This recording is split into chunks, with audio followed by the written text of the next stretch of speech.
Les images que vous allez voir sont réelles. En raison de leur caractère particulier, elles sont déconseillées à un public sensible.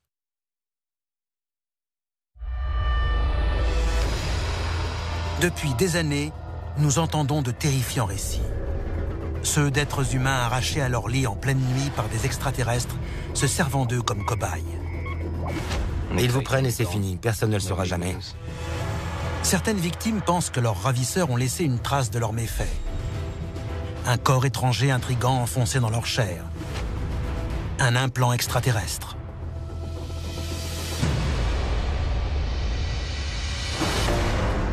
Aujourd'hui, vous allez rencontrer un praticien qui s'est spécialisé dans leur retrait. Ce que vous allez découvrir est incroyable. Ce sont les images authentiques d'une opération. C'est l'ablation d'un objet extraterrestre. Puis nous vous révélerons la raison qui pourrait pousser une intelligence d'un autre monde à poser ses implants sur les êtres humains. Ces choses viennent d'ailleurs. La machine est en marche. Des dossiers restés confidentiels pendant des décennies et décrivant des manifestations extraterrestres ont été rendus publics.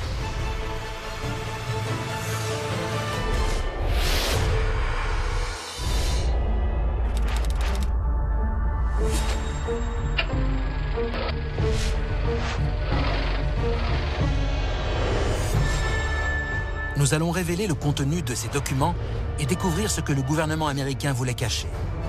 C'est à suivre dans Alien Files, l'émission qui perce à jour les plus grands secrets de la planète Terre.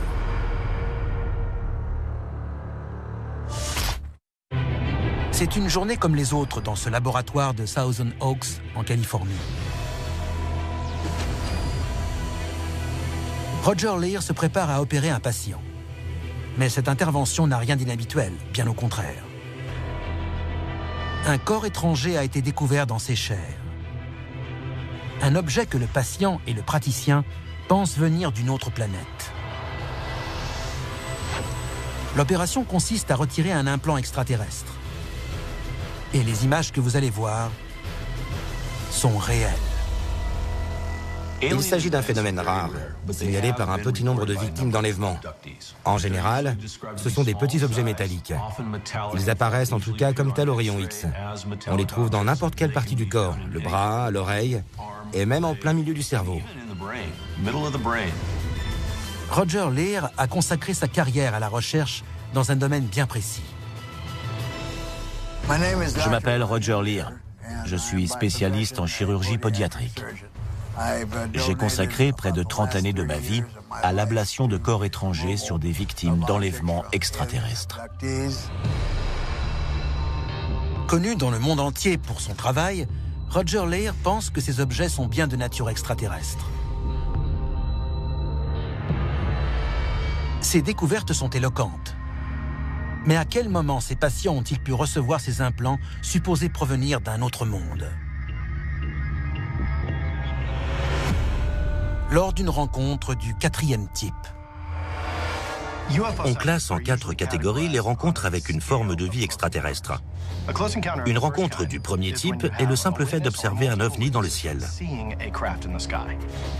Une rencontre du deuxième type, c'est quand le témoignage est étayé par des traces physiques laissées par l'ovni. Une rencontre du troisième type, c'est quand vous avez également un contact visuel avec les occupants de l'OVNI, qu'ils soient à l'intérieur ou à l'extérieur. La rencontre du 4e type ajoute un élément terrifiant. Le témoin est enlevé par les extraterrestres. Les témoignages d'enlèvement par des extraterrestres se sont multipliés à travers le XXe siècle. Mais nous savons que ce phénomène existe depuis des millénaires et qu'il existe toujours. Selon une étude, 4% de la population mondiale, soit près de 280 millions de personnes, auraient été enlevées par des extraterrestres.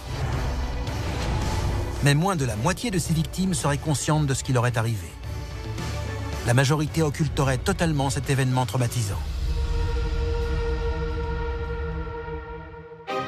Il se passe beaucoup de choses dans l'esprit humain quand on ferme les yeux. Il y a les rêves, les cauchemars, les terreurs nocturnes. Est-ce juste dans notre tête ou est-ce que quelque chose se passe vraiment?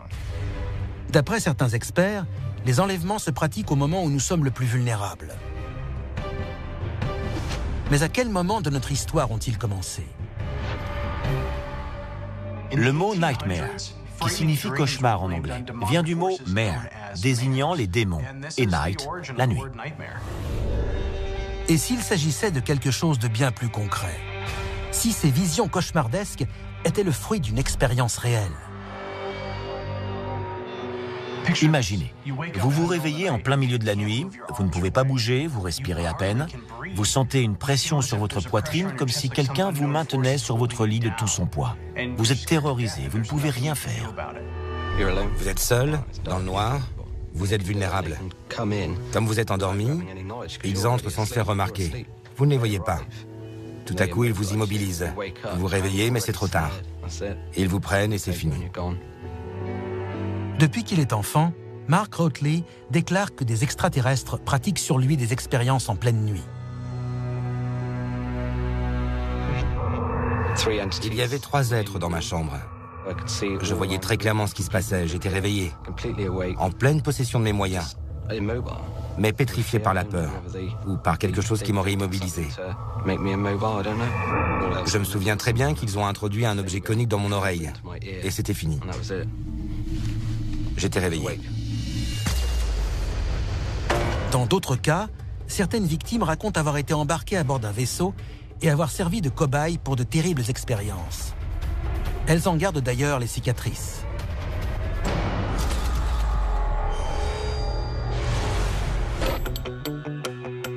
Depuis des décennies, des victimes racontent avoir été enlevées en pleine nuit par des extraterrestres. Certaines sont soumises à de terribles expériences. Mais comment savoir si leurs ravisseurs étaient bien des extraterrestres? Une rencontre du 4e type se passe en général la nuit. La victime est endormie dans son lit. Il y a différents types de témoignages. Parfois, il s'agit juste d'un contact visuel. D'autres fois, les victimes ne se rendent pas compte de ce qui s'est passé. On peut voir sur certains documents vidéo, comme ces images tournées en Floride, une forme étrange pénétrant dans la chambre d'une victime avant un enlèvement. Cette caméra avait été placée par un individu persuadé d'avoir été enlevé par des extraterrestres et cherchant à en apporter la preuve. Si ces images sont authentiques, alors on assiste là à l'approche furtive d'un alien vers une pauvre victime humaine.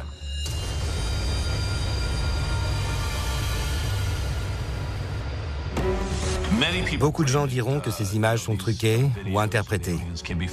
Mais on ne peut pas nier qu'il existe certaines preuves physiques. Par exemple, la présence de multiples témoins visuels rend les faits totalement crédibles, comme dans le cas de l'affaire Travis Walton. Dossier déclassifié, l'enlèvement de Travis Walton. Cette histoire a fait la une des journaux en 1975.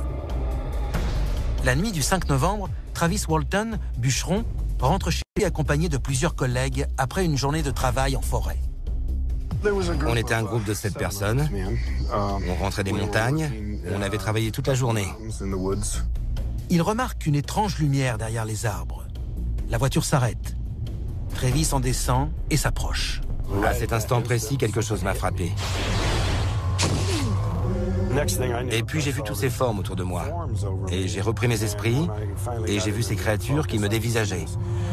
J'étais très faible. Quelques jours plus tard, Travis réapparaît choqué et confus. Je n'avais plus aucune notion du temps. Ils m'ont dit de toucher mon visage et j'ai senti que ma barbe avait poussé. Quel choc quand ils m'ont dit que j'avais disparu pendant 5 jours. Le phénomène vécu par Travis Walton est connu sous le nom d'épisode de temps manquant. Le temps manquant est un phénomène clé pour comprendre ces affaires d'enlèvement. Certaines victimes assurent avoir repris conscience 20 minutes après les faits, ou 2 heures, et parfois même plusieurs jours plus tard. Mais le fait que l'on n'ait pas de souvenir de l'enlèvement ne signifie pas que l'inconscient, lui, n'en garde pas une trace.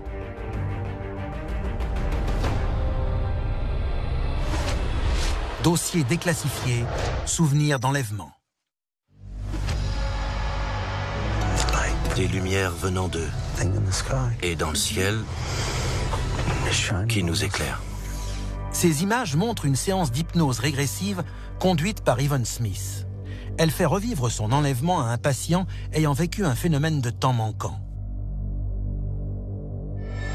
Je n'aime pas ça. Je ne suis pas libre. Je suis retenu contre ma volonté et je n'aime pas ça. Les séquelles psychologiques des victimes d'enlèvement en disent long sur ce qu'elles ont vécu. Et parfois, des séquelles physiques viennent compléter le tableau. Il arrive qu'à son réveil, ou plusieurs jours après son enlèvement, une victime réalise que des cicatrices sont apparues sur son corps. Ce sont souvent des marques profondes, des plaies avec perte de matière parfois, parfaitement cicatrisées. L'apparition soudaine de ces traces et leur cicatrisation est médicalement inexplicable. Ces cicatrices ont été étudiées par des médecins espérant trouver la raison de ces mystérieux enlèvements. Mais la réponse, en fait, pourrait bien se trouver un peu plus loin, dans les chairs mêmes de ces victimes. Dans les cas où les victimes d'enlèvement présentent des cicatrices sur certaines parties du corps, on observe d'une part l'apparition de ces marques, mais aussi celle d'un corps étranger plus en profondeur. Ces corps étrangers sont de petits objets de nature inconnue, tant par leur forme que par leur origine. Pourrait-il s'agir de ce que certains chercheurs qualifient d'implants extraterrestres ? Si les implants sont la clé pour comprendre la raison des enlèvements, alors il faut les retirer et les étudier pour trouver la réponse à ce mystère.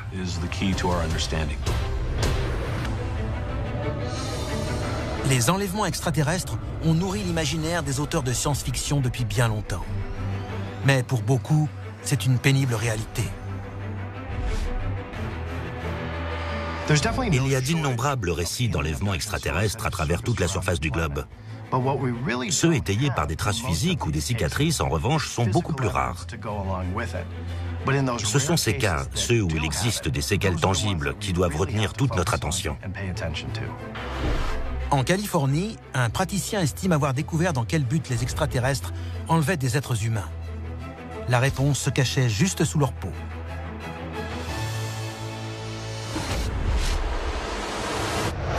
Dossier déclassifié, la chasse aux implants extraterrestres. Roger Leir s'est lancé dans l'analyse de ces mystérieux corps étrangers. Nous avons établi que dans environ 10% des cas, les individus enlevés par des extraterrestres se retrouvaient avec des corps étrangers visibles par radiographie, scanner et même par IRM. Il n'existe aucun point d'entrée, aucune cicatrice. Impossible d'expliquer comment c'est arrivé là. Roger Leir est un pionnier en matière d'implants extraterrestres. C'est un homme qui a fait de longues études, notamment en anatomie, qui a découvert par hasard la présence de ces corps étrangers et qui s'est penché sur leur étude depuis des années. Et il a compris que la communauté scientifique passait à côté de quelque chose. À l'origine, Roger Leir ne croyait pas à ces phénomènes. Mais un jour, un de ses patients l'a consulté pour un corps étranger dans le pied. Ce patient assurait l'avoir reçu pendant un enlèvement extraterrestre. À cette époque, j'opérais déjà depuis 25 ou 30 ans. J'ai pratiqué l'ablation du corps étranger, mais je l'ai trouvé bizarre. Je n'avais encore jamais rien vu de pareil. Il était en forme de T parfait, recouvert d'un revêtement gris foncé, impossible à disséquer. À ce jour, Roger Leir et son équipe ont pratiqué des ablations de corps étrangers sur 15 patients victimes de rencontres du 4e type. 16 implants ont été récoltés. Apparemment, ils seraient tous d'origine extraterrestre. Ces objets ont rarement été montrés au public. Ils présentent des propriétés étranges. Regardez. On va vite le mesurer. Mais comment savoir s'ils ont vraiment été placés par des ravisseurs d'un autre monde ?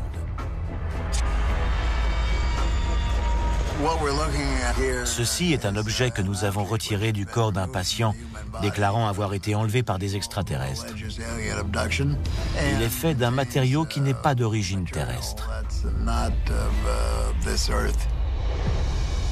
Cette déclaration n'est pas basée uniquement sur les constatations de Roger Leir. Des analyses ont été réalisées par de nombreux laboratoires et le confirment. Parmi eux, le laboratoire national de Los Alamos, où s'est tenu le projet Manhattan. C'est l'un des 2 seuls sur le territoire américain à être habilité pour la recherche sur les armes nucléaires. Ses conclusions sont stupéfiantes. Le laboratoire a renvoyé des pages et des pages d'analyse qui mènent toutes à une seule et même conclusion. La seule explication logique était que le corps étranger provenait d'une météorite. J'ai failli en tomber à la renverse. Ces conclusions provenaient de l'un des laboratoires les plus réputés au monde. Et la seule possibilité envisageable pour eux était une origine météorique. Il faut bien comprendre ce que signifie une telle conclusion. Ça veut dire que ce n'est pas de ce monde. Ces choses viennent d'ailleurs. Un laboratoire scientifique établit que l'objet prélevé dans le bras d'un individu se disant victime d'un enlèvement extraterrestre et qui n'a aucune raison de se retrouver avec un fragment de météorite dans le corps est d'origine extraterrestre. Franchement, c'est énorme. D'autres laboratoires arrivent à la même conclusion. Mais il reste toujours une question en suspens. Pourquoi des extraterrestres placeraient de tels implants?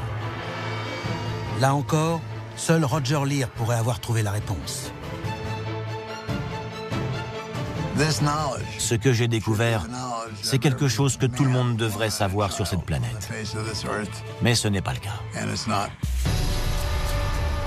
Roger Leir, après des années de recherche, a établi une hypothèse à glacer le sang sur la raison de la présence des implants extraterrestres dans le corps des victimes d'enlèvement.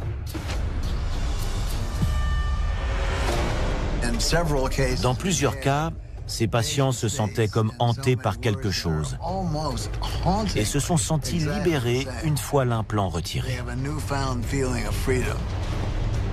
Ce sentiment de liberté s'expliquerait-il par le fait que les patients ne sont plus sous l'emprise de l'implant?